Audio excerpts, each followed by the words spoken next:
it coming? I don't know. Yeah, I have no idea. Maybe it's about possibly. Could be. I kind of want to know. I'd like him to do an exit interview. Yes, When you ask for that, multiple things. Now the new super. Um,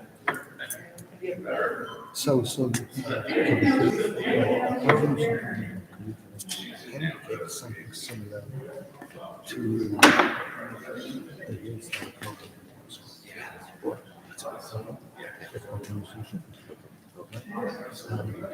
how can how can you get those things, stuff like that? That comes in from managed management and things like that. How do you get it into? Can you make it? Before you're senior, yeah, you have to be selected. And you make it, can you make it part of it? Why not? This is like that. Why? I listen to this. Yeah, I know. There's It history. is you on your computer? It's like, this is what, this history that came up with that part. And those Well, I don't know if you teachers just are the take a best minute. of the best. Figure this They're out. teaching. So, but, and then if you look at our, our vision statement, what is this like basically?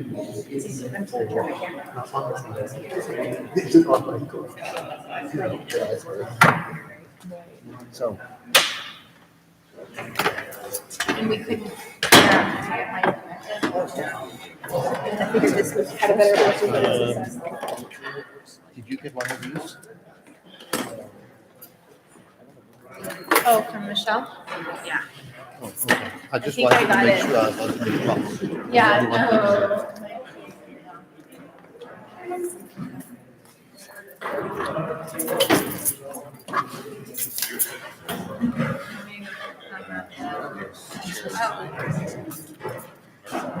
Can you tell David and I have been so hard?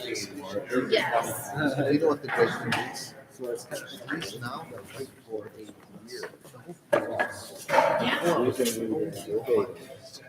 Yeah. So we used to sit down, sometimes in the summer, sit down, often they had 1 month, 1 true deliberation. So basically, training. Yeah. Oh, yeah. It doesn't work that way. Yeah, that's pretty good. We should do this. I'll look it up in my your agenda.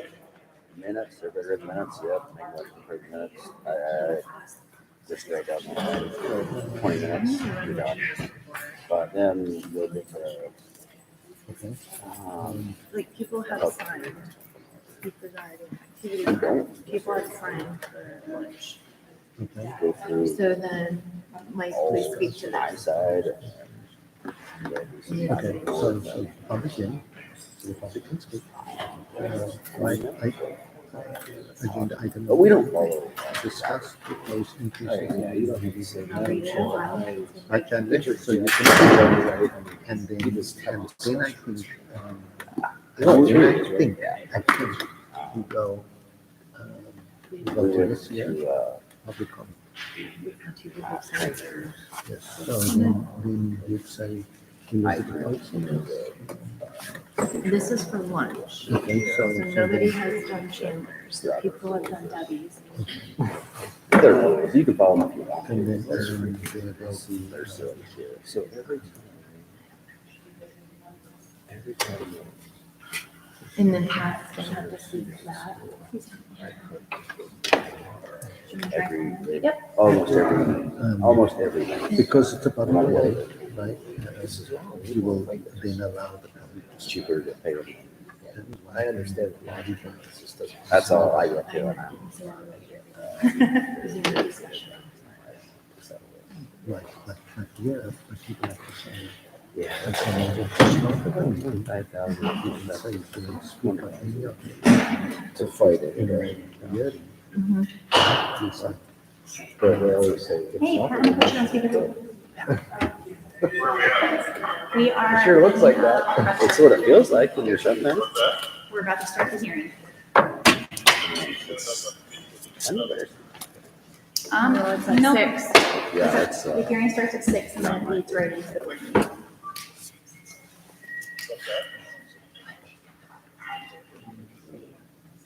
It's going right now. Okay, I'm gonna have you Makes you feel on better. speakerphone so that you can interact with each other.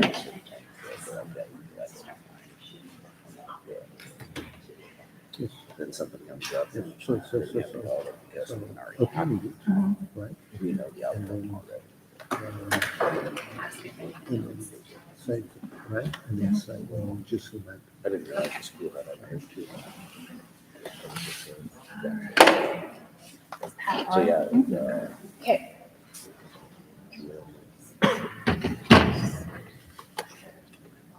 Okay, I'd like to welcome everyone to the Garden Valley School District School Board Meeting, District Number 71. It is Wednesday, June 21st, 2023. It is 6:06 p.m. I just wanted to remind anyone, if you'd like to speak on the public hearing issues, there are sign-up sheets. Does anybody else want to sign up to speak? Okay. All right, item number 1, discuss proposed increase to middle school, high school student activity card, single adult activity card, and family activity card prices. Mike Chandler, can you please speak to this a little bit? Yes, we're actually proposing a small increase, trying to make up some of the revenue. It's become so expensive for referees, umpires. A lot of times when we have a 3 or 4 game night, it's like $800 a night to pay for the referees. And if we have a good game night, we bring in about $600. So we lose a couple $100 every game. By these increases, we try to keep it down small as possible. For students, it went up from 20 to 25, which has been 20 for a long time. And the main thing I want to say on that is we never turn anybody down. If they don't have the means to pay, we will figure out how they can play. So, that's not a concern. The family activity card went from 90 to 100 a year, and that's for the whole family that lives in the house. So that's just a $10 increase, and an adult single person from 50 to 55. So we tried to create a little more revenue without putting it out of reach.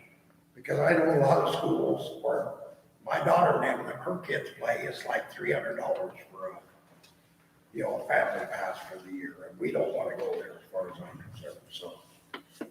So that's really about it. We're just trying to break even, I guess, when it comes down to it.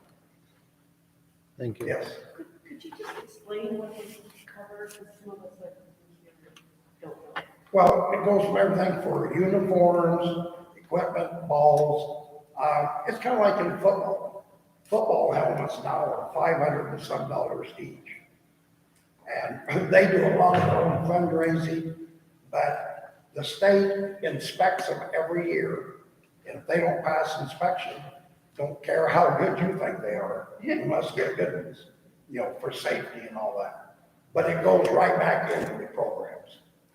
So it's mostly, like say, uniforms and just equipment for all sports. So is there anything else it covers, like, is it like attendance fees or? how No. does that work? No, it's just, if you sign up for a sport, you only pay once for the whole year. You don't pay for each sport. So if a kid pays $25, he can play football, basketball, track, or whatever for that $125. So it's really just trying to stay above ground and replacing worn out equipment and stuff like that. Mr. Chandler, can you give us an idea of how much expense it is for the school each year for athletics? I don't have those numbers. I know from talking to Lydia, it's more and more every year. Because, like I say, when you get to paying officials $600 to $800 for every game, and your gate doesn't cover that. She has a budgeted amount, and we have to make up what we don't have. But I can definitely get those numbers from her to figure out what it costs us, so. So any other questions? I don't know, maybe it's a good question. On that, if you do the family activity card, does that include the high school, middle school activity cards, or is that separate? No, if you get the family pass, that covers it, it's what we've So done. that covers the kid playing in the school? Right. Do you want to- It's good. Yeah, the way it is stated, parents and children 18 years and under living full-time at home, not ones that are away to college or anything, so. That's a family pass for that, the underdog.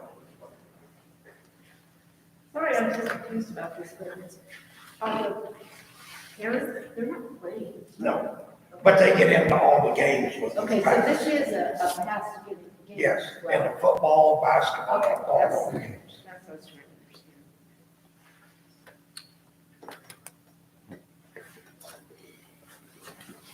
Okay. Any other discussion? Okay, moving on to item number 2, thank you. Community input regarding the proposed activity card price increases, and we did not have anybody sign up for that.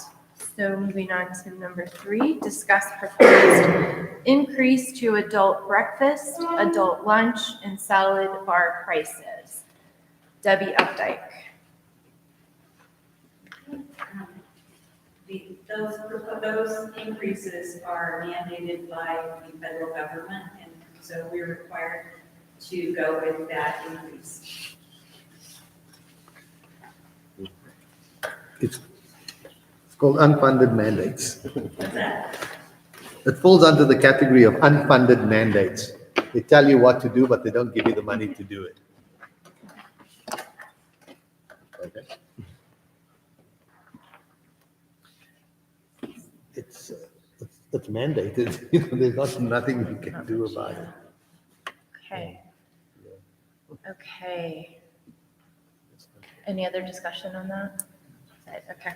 Item number 4, community input regarding the proposed lunch prices increase. We have Elizabeth Olson. Well, that was me. I find this a little confusing where we're giving free food during the summer to all ages 1 through 18 through a USDA program. And then we're increasing the rates for students, and it's confusing. And also I was concerned about some of the language that described the program. So, but those are where my questions are. It's not so much the amounts, because I don't really know the amounts, they weren't stated. But the reason this came up is that I saw an announcement in Idaho World that said, is it okay if I read what the announcement said? It's just a short paragraph. Sure. It said Garden Valley School District is participating in the summer food service program. Meals will be provided to all children ages 1 through 18 without charge for the programs, and all the activities are the same, regardless of race, color, national origin, sex, including gender identity and sexual orientation, disability, or age, and there will be no discrimination in the course of meal service. Why is all of that language? You have to talk to your federal government about that, I'm pretty sure. That sounds like a federal mandate. That's not Is there any school way as policy. a local community, we can say no to some of this? Because this is being pushed in ways that are concerning, so. That's a good question. That's what I wanted to say. Good question.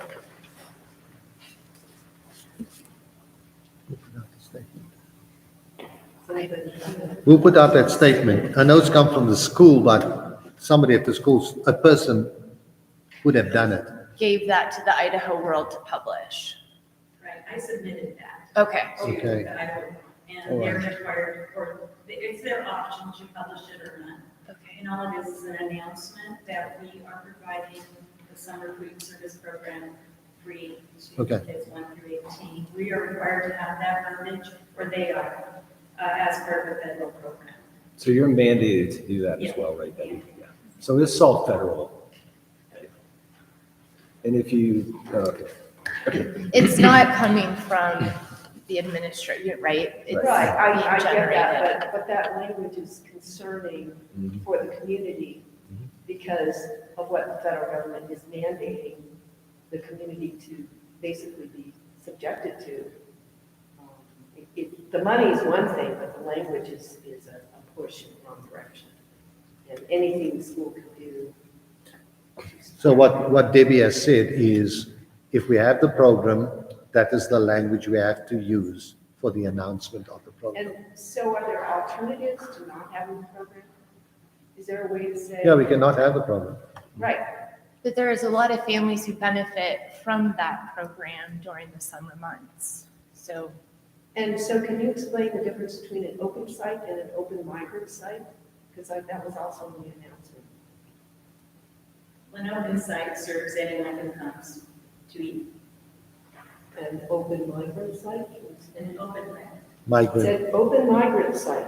oh, if we were in a migrant community, it's a different program. You're allowed to, in the community we're in, we are allowed to serve 2 meals, breakfast and either lunch or supper. But if you're in a migrant community, you're allowed to serve 3 meals a day. So are we in migrant? no. Thank you for explaining. Okay. And these increases, I've noticed, is just for adults, right? Right. not for the children. And what are the increases per month? 6%, 5%, and a 12%. From $2 and from $2.50 to $2.65 for breakfast, from $4.45 to $4.70 for a lunch, and from $3.35 to $3.75 for the salad bar. I posted on the table over there. I posted it on the table. Oh, okay. And that's the largest increase, that's a 12% increase. But it's mandated, so we didn't choose this. Thank you. And then Matthew? I have a question, this might be out of place if it is, but I was curious how we went from, being told that we're barely being able to make budgets out of $650,000 in Well, I'm not sure that that has to do with what we're talking about right now. but we weren't allowed to talk at the budget hearing. Is that not a question you guys can answer? That's a big disparity. I can speak to it. And I'm going to speak to it generally Yeah, because the specific numbers are difficult. I'm treasurer, so I've been trying to look at and understand school finances. It has been described to me as being a beast. as a what? Beast, Piece, sorry. right? Because Madam Chair, one, hang on a second. So I might be out of line here, but this is totally outside the scope. It of what is. we're supposed to be discussing here. yeah, you're right. So we can bring this up at a future board meeting, Okay. but this is outside the scope of this meeting, Madam Chair. No, you're fine, I already stated that. The reason why I asked this is because we weren't able to talk in the budget meeting last week. So if we could bring up a future budget meeting, that would be great. This would be a great discussion to have. We'll get our superintendent here and plus our financial people, and we'll be able to flesh this out more appropriately. Okay, perfect, that'd be great. Okay. Okay. All right. So moving on to roll call for our regular scheduled board meeting. We have a roll call, please. George Simpson? Clay Tucker? Morris Morgan, Kylie Peters. Okay, could y'all stand for the Pledge of Allegiance? I pledge allegiance to the flag of the United States of America and to the republic for which it stands, one nation, under God, indivisible, Okay,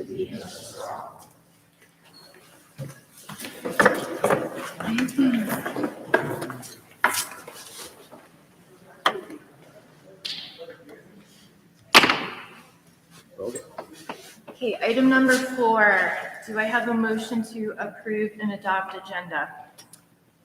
Madam Chair, I move that we approve and adopt the agenda as written. Second? All in favor? Aye. Aye. Aye. Aye. Item number 5, consent agenda. Do I have a motion to approve and adopt the consent agenda?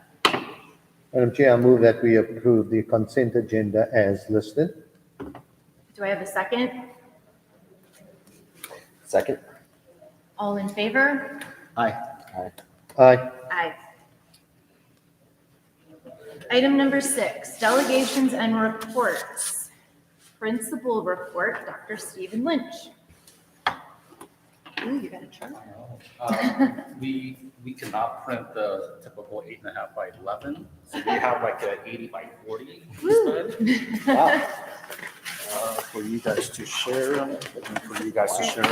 At our board meeting in Loman, you guys were presented information on ISATs that really talked about teacher impact or teacher effectiveness. I'm just going to stand here because I'm relying on my computer. And we wanted to show you guys more of a comparison between the school and then the entire state. And we also wanted to isolate the information based on every single grade level that was tested for ISATs. So it shows the percentages as well as the number of students that were in the 4 different bands.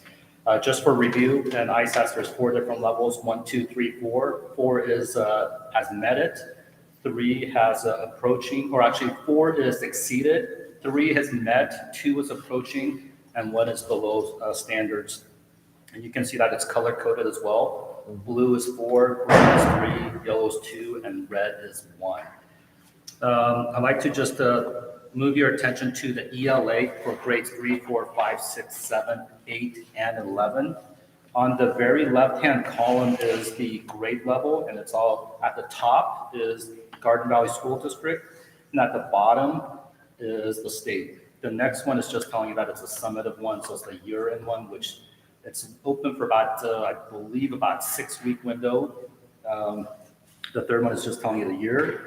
And then the 4th column is actually telling you the number of students for that grade level as well as for the state. And then the 5th one is actually the average score, and there's a deviation, standard deviation of the plus right there. And then the one that I really want to address you is on the right-hand column where you have a longitudinal scale and our bar, and then this is where we can look at every single grade level for the ones that's tested in ELA.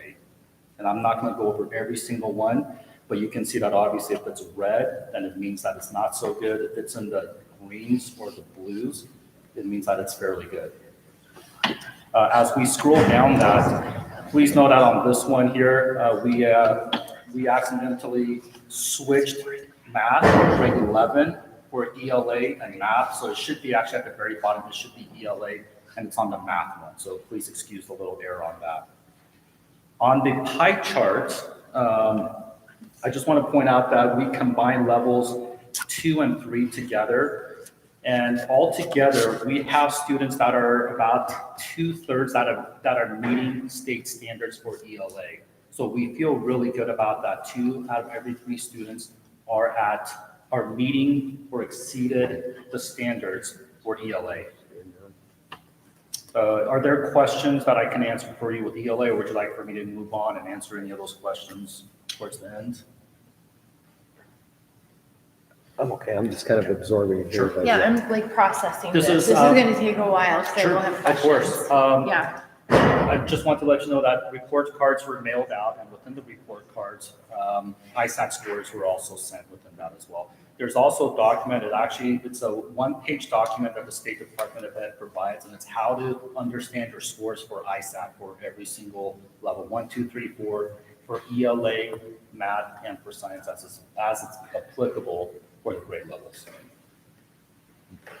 so what are we doing where we have like big Sure. glaring red? That's a really good question. This first year, teachers were given a lot of a lot of freedom and a lot of autonomy, just kind of figure out what we need to do, looking at the standards, looking at the curriculums. And then this next year, they were doing a great job of actually looking at the ISATs. So ISATs are open, and what I'm asking the teachers to do is to be TIDE certified, so they're going through the process of knowing what ISATs are. And then teachers actually have a lot of interim assessments or informal assessments, it's called. You can have a block or interims or CAT or performance-based. So one of the metrics that we're putting on for next year is that teachers need to go on there and start doing some of these practice tests so that they know how to prep for the tests. So next year, we are going to have them be more familiar with the testing sequences for ISAT. Now, this all boils down to instruction. So next year, we're looking at a couple of different goals for the teachers. In the first quarter, we're going to have teachers get out of their classroom and observe other teachers within our school. In quarter number 2, we're actually going to get the teachers into pods of 3, so K1, 2, 3, 4, 5. We're going to get subs for them for a day, and they need to go visit another school teacher in one of our surrounding districts, whether that's Horseshoe Bend, Cascade, or Idaho City, because our demographics are similar, and then provide a little report on what they see. And then semester number 2, I've actually in the process of narrowing down a book. It's action research, and it's a guide for a teacher so that they can put something into play. They already do this right now, but I would like to actually see some data behind this, because teachers need to be innovative, they need to be creative. And I just want to see what that looks like, if it has any impact at all with the instruction and the deliverance of the instruction for the students in their classroom. So those are the things that we're looking at. We are going to dive in very deep to the scores. And one of the ideas that I need to talk to Superintendent Goff is that, can we make a school-wide goal or even classroom goals where teachers who do not necessarily have ISAT content, can they be tied in with a goal so that we can be a school-wide supportive of teachers and classes where ISATs are tested or iStation? So that's the direction that we're looking at. So when you see these, the larger red areas, right? So like at what point are you triggered to know, like at what % are you like, okay, we've kind of got to focus with this teacher working this area? Yeah, actually, with this particular teacher, we looked at all the students on there, and there were about 4 students that their data can be scrubbed out for a variety of reasons that I really can't necessarily get into right now. But we did that, and the numbers are very, very different. So when the numbers are big, we are taking a look at who the student populations are within that class. And then after that, we are doing a deep dive into that. And then our initial deep dive, that number is a little bit misleading, but it's factually there because every single child or every single student is tested. Yeah. Because with a pool as small as ours, 1 or 2 students can greatly affect. Without question. So right now, if our class size is about 20 per class size, Yeah. 1 student is going to be impacted by 5%. And so that is the level of significance for sure. Yeah, that makes sense. And then not to waste any more time, but I'm certainly happy to answer more questions. You can see what that looks for math. Once again, math and ELA, 2 out of 3 students are at or above the state standards. So that's a really good sign, 2 out of 3 students. And then as we move to science is 3 out of 4 students. So right now, based on last board meeting or at the Loman board meeting, teachers by and large have shown that they can teach, which is great because the points have jumped. And then students on this one, now we're measuring students on this one, or we're comparing students, and 2 out of 3 or 3 out of 4 students are at or above the standards, which is a really positive sign. And in a couple of the conversations where this is tied to their IPLPs or individual learning performance plan, they have acknowledged that there's work to be done. And I think that's the great attitude, is that while my scores might have been good, we can always be better. And so now we are going to be more intentional about what this looks like moving forward. And I think that year number 1, there was a lot of learning, a lot of observations, but I think that with the team, I think that we are very intentional about what this looks like, as just previously mentioned as well. Is this your baseline now, or do you have baselines? We have a couple of different baselines as well. One of the other things that we were talking about with the team, and I really do want to highlight Kevin and Miranda Hennessy, one of the things that we want to do is actually compare from year to year to year The problem is that it is a lot of heavy manual entry. The state has not set up a report, and then we've got to scrub out the students you can't compare a class. You have to actually start taking away students that have not been here in 1 year to another. Now, if you want to add 3 years into that picture, now we've got to start scrubbing 3 years worth of data. And it's just a lot of heavy work. But to answer your question, in my opinion, and with these guys as well, we have enough of a snapshot or a baseline so that we can actually start seeing what is going to be impactful or not. Now, to the point of the action research is not necessarily, it's a really good line to identify if their teaching methodologies are changing, if that is one measurement of success for student achievement. So we're going to start doing that, and we're going to start tracking that as well. Excellent. Great, thank you. Okay. Yep, thank you, Mike.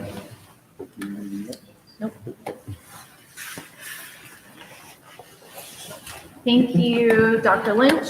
Thank you, team, too. We appreciate it all. Yeah, No, this is all you can public. see it. It'll be on the website. This will be on the website too, Because right? I couldn't hear everything you were saying. Okay, yeah, I'm sorry. I can answer questions if it's okay with you. So teachers are being assessed based, one of their assessments is the ISATs. Yes or no? Depending on their IPL piece. And what's an IPL? It's an individual performance learning plan or personalized learning plan. So it's the goals that they set at the beginning of the year, and it could be also edited throughout the course of the year as well. Okay. And it sounded to me like you're teaching for the test, or you're wanting the teachers to teach to the test? No, it's getting familiar with the test. It's not teaching to the test, but it's getting familiar. To give you an idea here, we had a few new teachers, and they were not familiar with the ISAT testing sequences at all. This is just an idea. It's not to mean that teachers have to do this, because they should be given some latitude. But for me, what's been effective for me as an ELA teacher is that I would actually run interims at the beginning of a unit, and it's an interim that is based upon the ISAT testing. And then I would also do the same one at the post-test, and I would actually run my unit within it, just so that if I'm actually looking at the standards and doing the standard-based work, then it's all going to be fine. But to answer your question, you're naturally going to be doing that if you follow the standards, you have the standards, and you use that as a guide for the instructional pieces. So to answer your question, you're not necessarily teaching towards the test, but it's to get familiar and to get introduced to the test. I had the same question, Lisa, and once I heard it, I kind of went, okay, it makes sense to me that teaching to the test is like, oh, I know this is coming up, and the teacher gives them these questions, right? That's not what they're doing. They're learning how to take ISATs, basically. Sure, and I have seen, just to give you an idea, there's one teacher at a previous school, her ISAT scores were amazing. And I actually went and talked to her, and I actually saw what she did. And there are certain teachers that teach very much to the test. You can certainly do that, because there's questions on the practice ones that you can see, and you can actually, those are going to be very similar questions that you're actually going to see the testing sequences.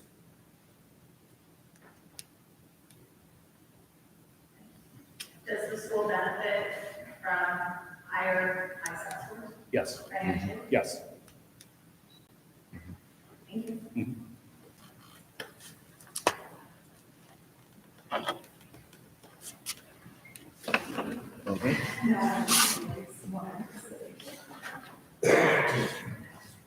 Okay, item number B, counselor report.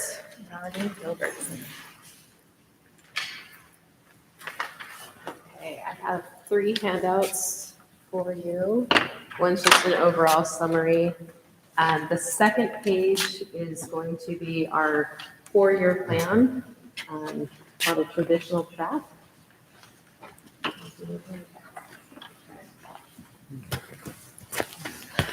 So a brief overview for everyone is we had 81 students in the high school this year. We had 16 seniors that graduated. We actually had 2 GED diplomas, which is kind of a first for our high school. They successfully went down and tested and received their diploma. And one of them was a senior, the other one was a sophomore. We have 4 and 6 year plans now that are developed. So if you go to the second handout, just so that you guys can see, the plan is basically based on the current graduation requirements. And we have it laid out that if the student stays on a traditional plan, for instance, 9th grade year, they'd be taking English 9A, Earth Science, World History, Spanish 1, Health, and Algebra 1A, and then they have 1 elective. And then in the fall, they would have 2 electives.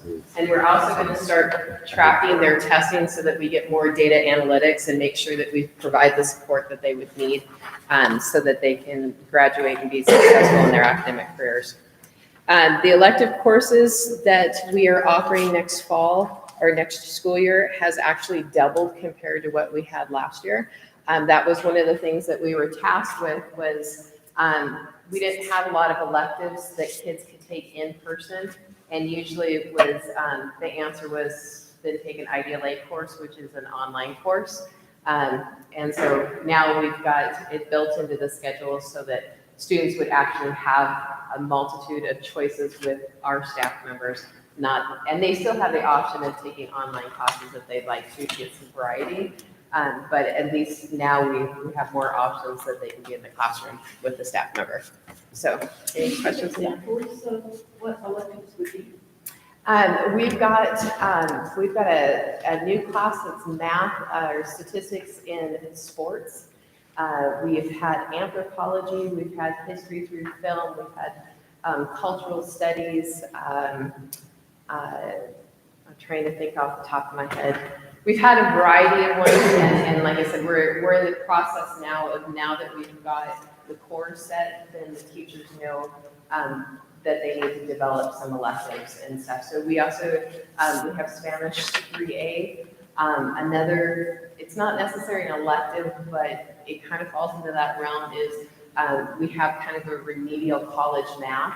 So when they run through the sequence of it, depending on their test scores, and that would be more the PSAT and SAT, we're getting them to the point where they'll receive that instruction in-house so that they would be able to walk onto a campus and be able to take a higher level math course that would be more to their degree plans.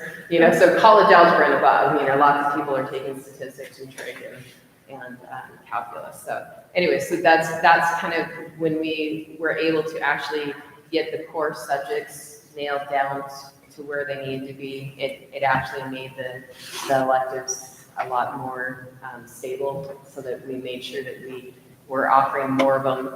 And the core classes, what we basically did was set up that the 9th graders, if they're in math, and the 10th graders are in science, and the 11th graders are in history. And then we just keep rotating them through their cores. And then we get to blocks of electives. So, let's see here. On that note, with those plans, it's going to come up later, but we also have personal finance now that will be a requirement for graduation, which I think is a great addition so that kids can actually learn personal finance before they leave high school. Do you have any Constitution classes? It is, Ryan, do you want to, Constitution is covered in your U.S. history class, correct? Yeah. So it's part of U.S. history. Okay. Okay. I know. I don't know. Yeah. So let's see here. Dual credit offerings have expanded. We have a great working relationship right now with CWI. We have 123 credits for summer and fall to date. And if you would look at the second or the third item here is the Idaho Dual Credit Programs. So anyways, we have lots of students taking those over the summer. We have diversity and inclusion, equity and inclusion now in the fact that we are allowing all students the opportunity to take CWI classes. Before it was not as equitable as I think it could have been, but now that information goes out to everyone. So it doesn't matter at what learning level that you're at. you can get those supports, and we work extensively with CWI for accommodations and other structure that they may need. With certificates and degrees through CWI, we have seniors now that we have 2 individuals that will be taking all of their classes down at CWI for heavy-duty truck technician. So we'll be giving out new certificates in May for them. We have 2 individuals for entrepreneurship and small business. Digital marketing, we have 1 student that is going to be taking her prereqs for a 2-year registered nursing degree.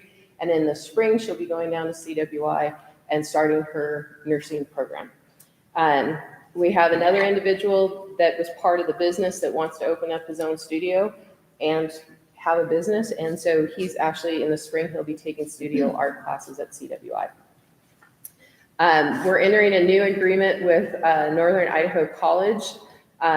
They have manufacturing and trades, health professions, business and professional courses. The one that is of interest to one of our students is paralegal. So she'll be actually starting to take some paralegal classes. We've been working on 504 plans for various students. Moving on to the middle school, or is there any questions about high school and college? Did the accreditation go through with Northern Idaho College? Was there an issue with their accreditation? Not that I heard of. Okay. Yeah, so they're part of the dual credit program, so I'm gonna assume that they're part of the accreditation.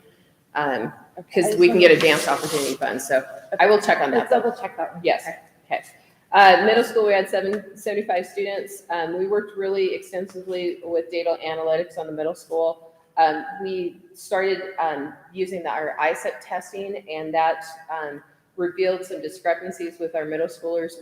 We've been doing a lot of work with dyslexia and dyscalculia, and that was how we started discovering some of those. Not only were the teachers noticing it, but now we have the data to go behind it. So we're working really hard to provide those supports. We also started ELA small group support to help enhance all of our testing and making sure that those students are successful in their other classes. We've been doing some social and emotional counseling. That is provided through my office and through Central Idaho Counseling. We have developed, just like this 4-year plan, we've got a 3-year plan now that has set forth for the middle school that we didn't have before. We have additional elective offerings, including career explorations in STEM for the middle school, which is new this year. Okay, any questions on middle school? Okay, and then lastly, with the pre-K to 5th grade, we have 131 students. Once again, data analytics, it's Title I, and we're really working on the reading data through ISEPs. We have MTSS support, and once the dyslexia and dyscalculia. The dyslexia is new, and it's a mandated statute from the state. 504 plans, we've been creating those plans for students that have needed them. One of the plans, though, that I would like to highlight is I worked with the deaf and blind school from Gooding, and we actually got, it's the first time in 6 years that that particular 504 student was able to take the ISAT test and score a 3 on them, because we did all the accommodations that was supposed to happen during ISAT testing. And so that was an improvement over the last few years that she had struggled. And like I said, it was a lot of work and back and forth between the state, the ISAT coordinators, the teacher, the student, and Gooding, and myself. And additionally, there's been social and emotional counseling for the elementary students. So that is pretty much it. I can tell you that going forth for next year, on the academic side, definitely going to be looking at more scholarship opportunities, making sure that those students have that support. There is an opportunity that I don't think that we've taken advantage of, which is if you graduate a full year early, there is scholarships through the Advanced Opportunity Funding that we've never tapped into, that I think students should have the opportunity to look at. And like I said, we're definitely working more towards identifying those needs or those goals of those students and seeing how we can help them, and that they don't have to necessarily Walk They- off their senior year. Yes. I got you. That they can have a challenging senior year that's moving them forward. And if it means that we have to think outside the box and get them down to CWI, or does it mean that maybe it's something that you could be taking college classes while you're here at the school so that you can get ahead before you leave high school? So, any other questions from the board? or- Questions about, and this is probably what you heard that the schools trying to get like options away some of the industrial or stuff like Goldie or metal shop. Is that on the horizon anywhere? Is that even? The difficulty that we have with that particular option is we don't necessarily have the facilities for it. And so we have definitely had conversations with career and technical ed folks at the state. It's going to take a lot of work. That wasn't in the overall scope of this building. It was definitely at the old school, but not here. So it would take a lot of work. One of the things that we're doing to address that is making sure that, like I said, these heavy-duty truck technician students, diesel mech, okay? We all know what is diesel mech. But anyways, these diesel mech kids are actually going down to CWI and utilizing those facilities and getting their AC or ASE certifications and working down there. So to answer your question, yes, and there's actually a program that I'm working with through CWI, which is the trades, which would be more HVAC and electrical, so that kids can actually start on their apprenticeships and go right into the trades. So that's about the best that we can do, is just utilizing the resources that are available within a given geographical area, but it's not necessarily within this building. It is, there's 2 locations. There's one in Boise and there's one in Vancouver. Any other questions? Yes. So, Kara, she actually sent an email out to Carol. Okay. She sent an email out after the last day board meeting, and, kind of to, all the future city kids and some parents and just talking about like what, we're doing this great program now, which is amazing, this whole CT I know there's somewhere else with in there, but how, what are some opportunities for high school kids for STEM? And some that are, that's non-technical, which is great, but what about the kids that do want the technical? We have these, advanced opportunities with, some digital kinds of stuff that is there. Then you can look at trying to incorporate a little more STEM in high school. Yes, definitely. I mean, that's always been a priority, and it's interesting that you should say that, because originally when I came up to Garden Valley in 2007 or whatever it was, we were a STEM school, but not really. And so I will be perfectly honest with you. We're a STEM school? Yeah, we were a STEM school. Yeah, exactly. So what we really need is some parents, to be part of the solution of how do we make more STEM classes, what do they look like? And like I said, the only thing that I can say for you right now is, I know that Lisa and I have had some conversations, is, what can we do through the offerings of CWI? I know that goes back to what this gentleman was saying. I do believe that we could offer more STEM classes, but it's going to take some legwork and some infrastructure. But yes, if that's the need, and I know it's the need, we just need to get more teachers involved so that we can offer more STEM. And we did, just so everybody's aware, for full transparency, there was so we set up a group meeting, it was just a brainstorming session, just to talk about like, what are some ideas, how to not put an extra load on the teachers that step down time, but like, what are some great ideas your group was able to call in, like, what are some things that he wants to do, incorporate, how can he help him? So it is just that collaboration of the community with the school and trying to get there, that'll bring their, so we kind of simply let ourselves say present to the board on this. So we'll be hearing more about that. It's just some of the findings that I did have. And so anybody that is welcome to weigh in on any of that, we're making Google Docs, which is brainstorm ideas. Right, and so I would think that it would be more, correct me if I'm wrong, more course offerings, and then it would be, what does that course need? Do they need time in the wood shop? Do they need time? Maybe they're going down to Roush's. I don't know. I mean, Well, internships, like, with your students and there's lots of brainstorm here. So just letting you know that that's like, there's a group that's trying to just brainstorm ideas and we'll pose it. It's not to put a whole lot of weight on anything, but how can we approach it? Right, and I would hope that it would be either clubs or it would be course offerings. So, okay. Okay, thank you, Thank you, Melanie. Ronnie. Okay, item number C, athletic director report. Mike Chandler. I won't talk as long as Ron. Well, just to kind of give an overview of athletics for the last year. You know, we had some very successful teams. I know football played for the state championship. The girls went to state in basketball, first time in 12 years. We had a state wrestling champion in the girls' side, first time ever. Not champion, but went to state. You know, and the other teams did well as the season went on. So, you know, it was a good year. Looking from my point of view, the money part of it wasn't so good, like we discussed earlier, trying to figure out how to be able to do everything. But right now, I'm sure most people have heard, we're in the process of hiring coaches for next year.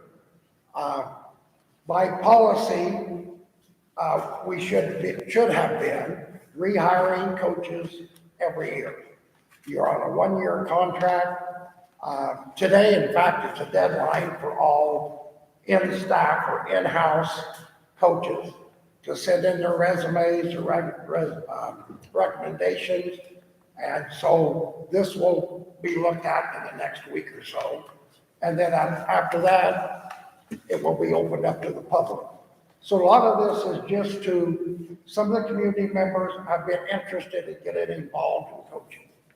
So this gives them a chance to at least apply, to go to the committee, and the committee will decide who is going to coach what. So it's something that's always been there, but we haven't really gone by that. But I know Superintendent Goff wanted to follow policy and open everything up. And I can tell you at this point, everybody that was on staff has reapplied.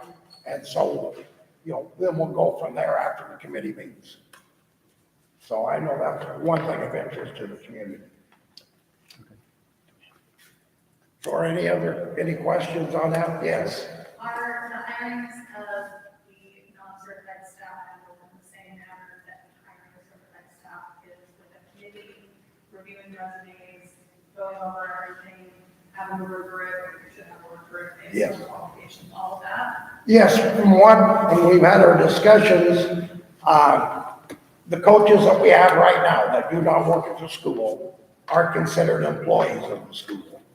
So they would follow the same thing. And then we have a committee of 5 people that will meet and go over all the resumes, all the applications. And then it will be decided from there if we keep the same coaches or we may open it up and still keep the same coaches. If not a better qualified coach, they'll apply. So, yes. So these are paid positions, all of them, or are they? Just the head coaches are paid, yes. Okay, so the people from the community, are they paid as well? or- Yes, if they are selected as head coach. And so is it possible to know what that cost is for those coaches? Yeah, it's posted. Yeah, it's, Yeah. It's all posted on there. Yeah, it should be there. We're new, so, you know. It's yeah, all it on should the- all be posted on the website. But you know, we have a lot of assistant coaches, middle school coaches, and whoever is head coach will still appoint with board approval, the assistants in middle school and all that. So everything comes through the board and we go that direction, so, Eddie Chandler, yes. have the committees been formed already? Yes, we have the committee members, yes. Okay, thank you. Any other question? Yes. Who is responsible for making sure the hiring packets for each applicant are complete and delivered in their entirety to the hiring committee? Because that has been a problem in the past few months. Yes, I know this, we had this discussion and it came out on what they need And if they don't have everything, they will not be considered. You know, it's not that difficult, I guess. If you can't follow the directions there, No, the issue was the information was provided to the school, it was not then dispersed to the committee. oh, So who's responsible for that? Is this for a coaching position? It was for a class. Okay. I guess it Oh, would be that's If my, it's an issue here, it could be an issue here, so that's why. I guess it would be my responsibility to make sure each committee member knows exactly what they need. And we should be meeting next week on the first round and then go from there. Okay, thank you. Okay. Okay, item number 7, community forum. Did we have anybody sign up for community forum? Okay. Item number 8, executive session 74-206-1, an executive session at which members of the public are excluded may be held, but only for the purposes and only in the manner set forth in this section. The motion to go into executive session shall identify the specific subsections of this section that authorize the executive session. There shall be a roll call vote on the motion, and the vote shall be recorded in the minutes. An executive session shall be authorized by a 2/3 vote of the governing body. An executive session may be held. Subsection A, subsection B, subsection D. Do I have a motion to enter into executive session? Madam Chair, I move that we go into executive session under subsections A, B, and D. Do I have a second? I'll second, Madam Chair. Okay. Can I have a roll call vote? George Simpson, aye. Clay Tucker, aye. Morris Morgan, aye. Kylie Peters, aye.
opinion of this.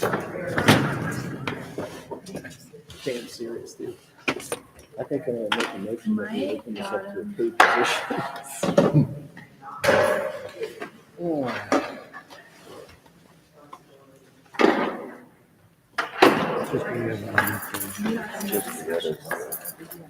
Just be it says you're discussing possible changes.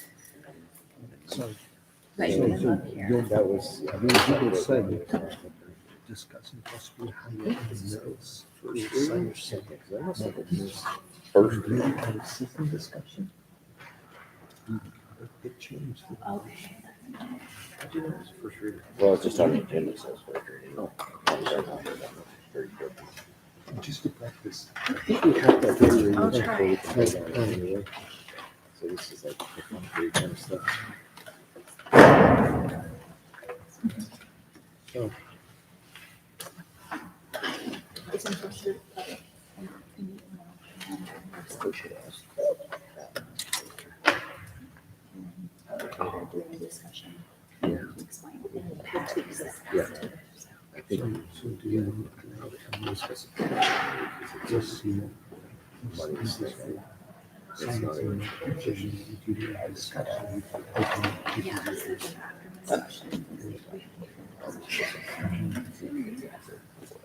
We just, I just know that we're in a current situation. somebody just mentioned. Yeah, that- Okay. that's my question. Everything I learned. Okay, then just, You let me know when you're ready. discuss it. Middle school, this was somewhat- It's, good being that complex in that position.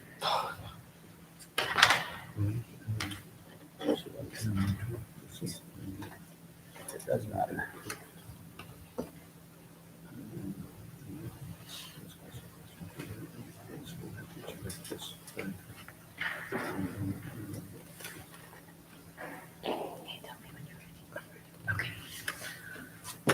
All right. Action items. A, new business. Item number 1, first reading of amended policy 2700P. Do I have a motion to approve the amended policy 2700P? First reading. Madam Chair, I thought there was something in our policy that we have to have 2 readings to approve a policy like this. There is. Pat, do you want to speak to that a little bit? Yeah, the first policy, 2700 we're looking at. Yeah, 2700P. Personal finance class. So it was actually passed by legislation last legislative session. Every student has to have a personal finance portion. They can have it done embedded in economics. They can have it as a separate class. But they need to have some sort of background in personal finance. The curriculum's already been set. That consists of, like simple versus compound interest, writing a check, how to take out a loan, how to play the stock market, different things like that, just so the students are more fiscally responsible. My school, Bay River Regional Technical Academy, has been teaching personal finance to Horseshoe Band and council students for the last 4 years. I work with Ronnie, said that you can do that here at Garden Valley, it's not gonna cost anything. So you'll get have to check that box, and be able to say that every student graduating there will have a personal finance class. And all sorts of time. Yeah, and the legislature had passed it. So Madam Chair, I think we can consider this Yeah. our first reading. We don't have to vote on this. But for time, they gotta put it into the curriculum. They gotta put it into the class schedules. So you're saying we're up against a time crunch here? I'm saying one, time crunch, 2, it's been legislated. I get it, yeah. But I think our policy says we have to have 2 readings though. Okay, then ask. It does, but does legislature trump that? Policy, Pat? yes. Actually, it does. Yes. Legislature said that's state law, it's already been within the statute, so we have to have it. This is basically just amending the policy that we have currently. Okay, So so, we have to have students there, students will or going to be required to have that. Okay, I'm fine. the previous training we had, there was federal law, right? Idaho code, and then board policy in that order. Okay, So this is mandated, so we have to do it. okay, so this isn't really on here to be approved, though, as it's written on here. But it's a policy and we have to approve the policy. I get it. We have to approve the change to the existing policy that the legislature already had in place for the school. So this is our students' graduation requirements. It's now increased, which is another point. So ask time if we can wait one more month. Otherwise, we have to do it now. Pat, do you suggest we wait one more month, or do you suggest we do it now? It is. It's up to you. It really is. Even though it doesn't When say. it's already I know it does. Yeah, let's do it now. Yeah, Okay, I'll slip it out. those are just- Okay, do I have a motion to accept the first reading of the amended policy 2700P?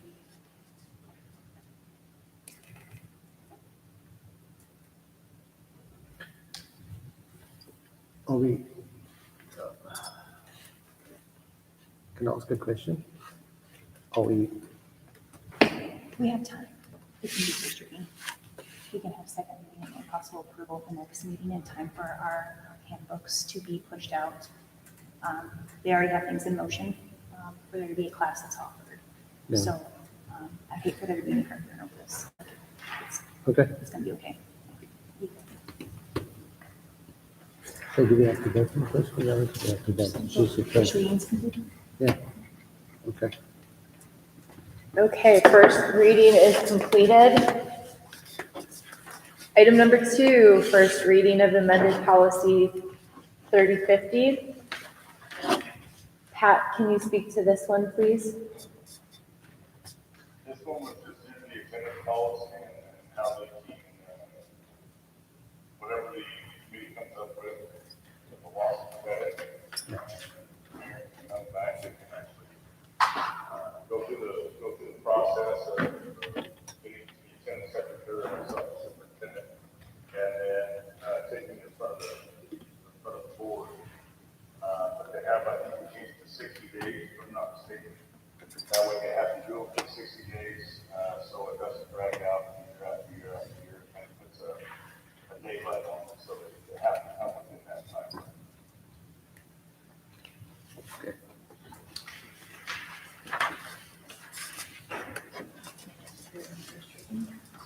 That's the first reading. Okay. Do I have a motion to approve the first reading of amended policy 3050?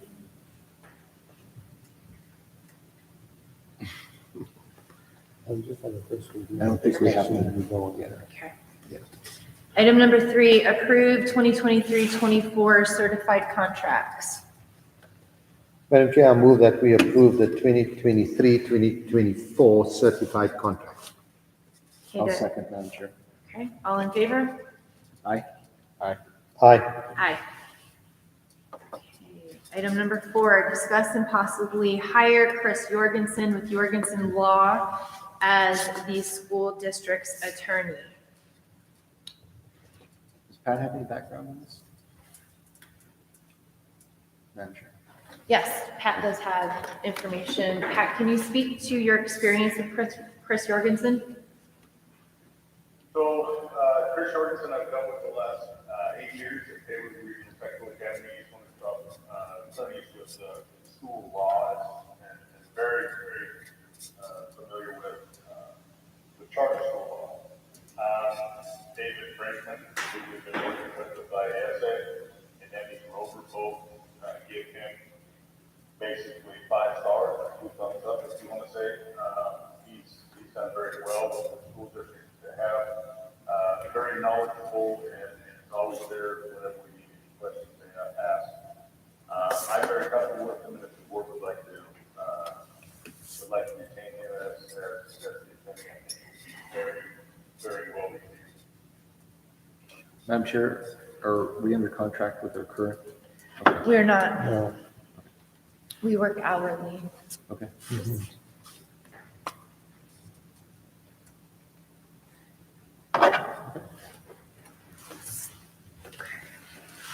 Do I have a motion to discuss and possibly hire Chris Jorgensen as our school district attorney?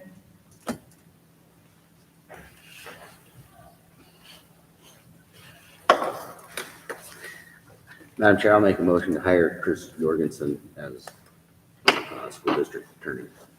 Second. All in favor? Aye.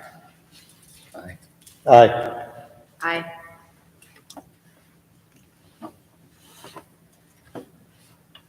Okay, item number 5, approve the resignation of Ryan Wessels. Do I have a motion to approve the resignation of Ryan Wessels? Madam Chair, I move that we approve the resignation of Ryan Wessels. Do I have a second? I'll second. All in favor? Aye. Aye. Aye. Aye. Discuss and possibly approve opening a secondary social studies teaching position. Well, since we've accepted Ryan's resignation, there's an open position, so. So, Madam Chair, I'll move that we approve an opening for a secondary social studies teaching position. Second. All in favor? Aye. Aye. Aye. Aye. Okay, moving on to old business. Discuss and possibly approve price increase for the middle school and high school student, single adult, and family activity prices. Do I have a motion regarding agenda item 1 under old business? Madam Chair, I move that we approve the price increases for middle school, high school student, single adult, and family activity prices. Do I have a second? Second. Okay, all in favor? Anybody want to discuss anything on that one? Anybody? Yeah, it's- No, I don't have a problem with it. It's been coming a long time. So did you second? I did second. Aye. Aye. Aye. Aye. Okay, item number 2, discuss and possibly approve the price increase for adult breakfast, adult lunch, and salad bar prices. Well, in light that it's mandated, Yeah. Okay, do I have a motion regarding agenda item 2 under old business? Madam Chair, I move that we approve the price increases for adult breakfast, adult lunch, and salad bar prices. Second. Any further discussion?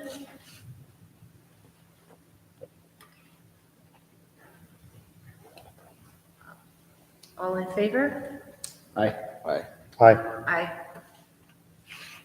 Okay, item number 3, discuss and possibly hire a middle school teacher by the name of, Madam Chair, I move that we hire Cassandra Coleman as a middle school teacher.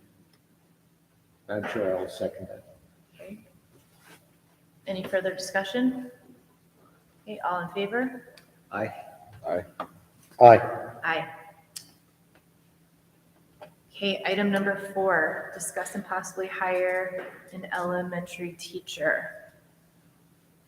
Madam Chair, I move that we hire Becca Croft as an elementary teacher.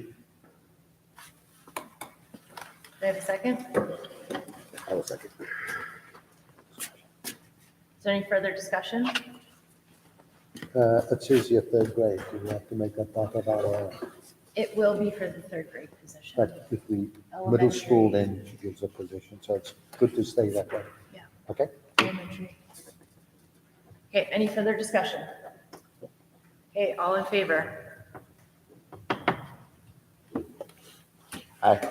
Aye. Aye. Aye. Okay. Item number 5, discuss and possibly hire a high school math teacher. Madam Chair, I move that we hire Mr. Prestwich as our high school math teacher. Okay, do I have a second? I will second. Okay. Any further discussion? Okay, all in favor? Aye. Aye. Aye. Item number 6, discuss and possibly hire for part-time, part CTE/part specials. Madam Chair, I move that we hire Walker Thomas as part-time CTE and part-time specials. Do we have a second? Madam Chair, I will second that. Okay, any further discussion? All in favor? Aye. Aye. Okay, item number 10, meeting is adjourned. Thank you, Madam Chair. We have this, So it's just a new flow, right? We got into it in the old business items. the, It's just a different way, right? that, Makes more sense. that thing that we do here, Yeah, it'll be helpful.